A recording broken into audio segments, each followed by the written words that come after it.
G20 सम्मेलन के बाद इंडिया और कनाडा के अचानक संबंध बिगड़ जाते हैं और इंडिया गवर्नमेंट जो है कनाडा के नागरिकों का वीज़ा रद्द कर देती है और आगे इंडिया में आने से मना करती है और ये चर्चा पूरे दुनिया में हो जाती है।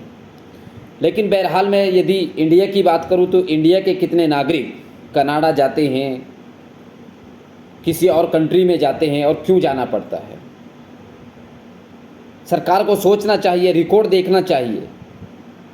MEA मिनिस्ट्री ऑफ अफेयर्स की रिपोर्ट है जो बहुत कुछ बयां करती है।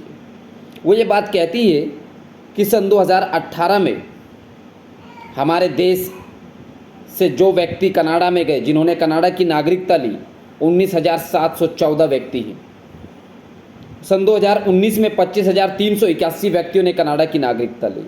सन 2020 में 17,093 लोगों ने कनाडा की नागरिकता ली।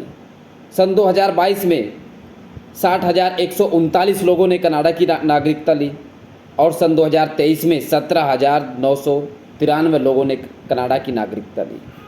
यानी कि 1.6 लाख लोगों ने कनाडा की नागरिकता सन 2018 से लेकर सन 2023 तक ली है।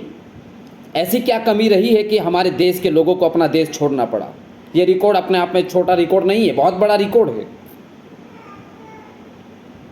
यदि इंडिया गवर्नमेंट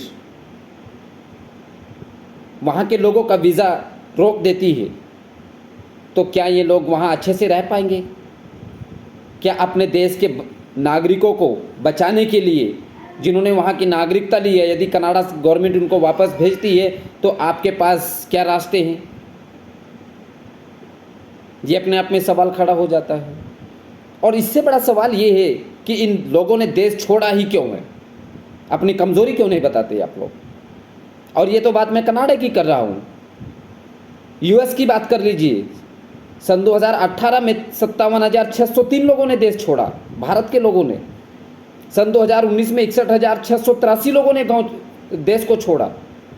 सन 2020 में 30,828 लोगों ने देश को छोड़ा, US में जाके नागरिकता ली। सन 2021 में 78,284 लोगों ने देश को छोड़ा, US की नागरिकता ली। सन 2022 में 71,991 लोगों ने देश को छोड़ा, US की नागरिकता ली।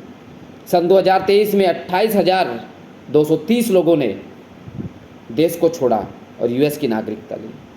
इसी तरह ये नागरिकता और देशों की भी ली गई, जिसमें US भी है, USS भी है, UK भी है और अदर। और मैं अगर टोटल की बात करूं तो 8.4 लाख लोगों ने, यानी कि ये 20% टोटल पॉपुलेशन का बैठता है, जिन्होंने भारत को छोड़ा और बाहर विदेशों में जाकर रहने लगे, वहाँ की नागरिकता ली। ये हालात क्यों बनी है? सन 2018 से पहले की यदि मैं बात करूं, ये दायरा कम था, अब ज़्यादा है। सन 2014 जब आपकी सरकार आई तब भी इतना बड़ा ये इश्यू नहीं था, उससे पहले बहुत कम था। लेकिन ये सन 2018 से लेकर 2023 तक का जो डाटा है, 8.4 लाख लोगों ने यदि देश को छोड़ा तो किस वजह पर छोड़ा, उसका आप जवाब दीजिए।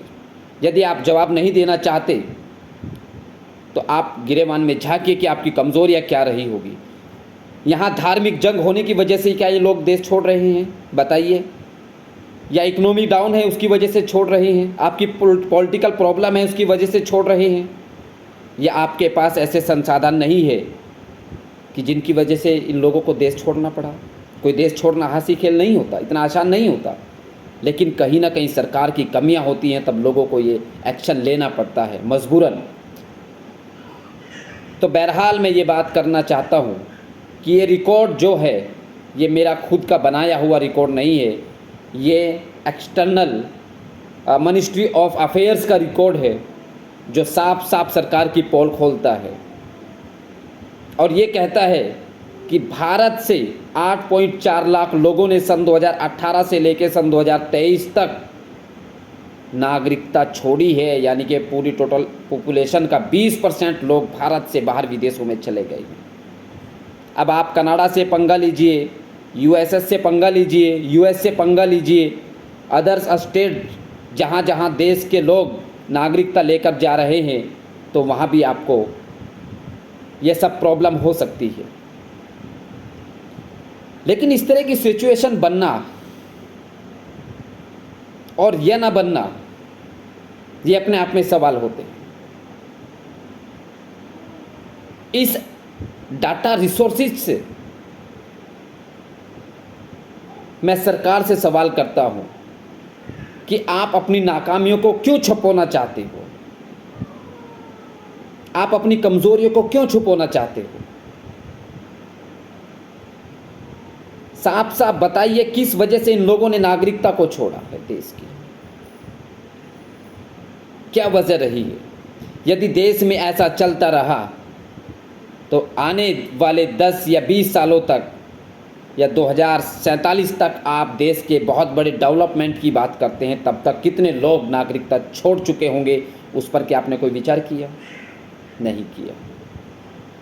आप अपनी कमियों को छुपाते हैं, हिंदू मुस्लिम की राजनीति करने में आप मशगूल हैं, लेकिन आप ये नहीं चाहते कि हमारे देश के लोग यदि नागरिकता छोड़ रहे हैं तो हमारे अंदर क्या कमज़ोरी है, क्या कमियां हैं, उस पर हमें ध्यान देना चाहिए या नहीं देना चाहिए, उस पर आपकी नज़र नहीं है। आपको हिंदू मुस्लिम से फुर्सत ही नहीं है। अपने देश के काबिल लोगों से कोई मोहब्बत नहीं है, कोई प्यार नहीं है, इसलिए मजबूरन होकर देश के अच्छे और काबिल लोगों को देश छोड़ना पड़ता है। उन नकारात्मक लोगों को आप राज्यसभा विधानसभा में हिस्सा देते हैं जिनकी आपको ज़रूरत है, देश के काबिल लोगों की आपको ज़रूरत नहीं है। ये मेरा कहने का मतलब है। समझ आ रही हो तो समझिए, नहीं समझ आ रही हो तो समझने की कोशिश करिए और देश की जनता को जवाब दीजिए कि देश के 8.4 लाख लोग सन 2018 से लेकर सन 2023 तक क्यों नागरिकता छोड़ते हैं, क्यों दूसरे देशों में जाकर के नागरिकता हासिल करते हैं, इसका जवाब दीजिए। Thank you.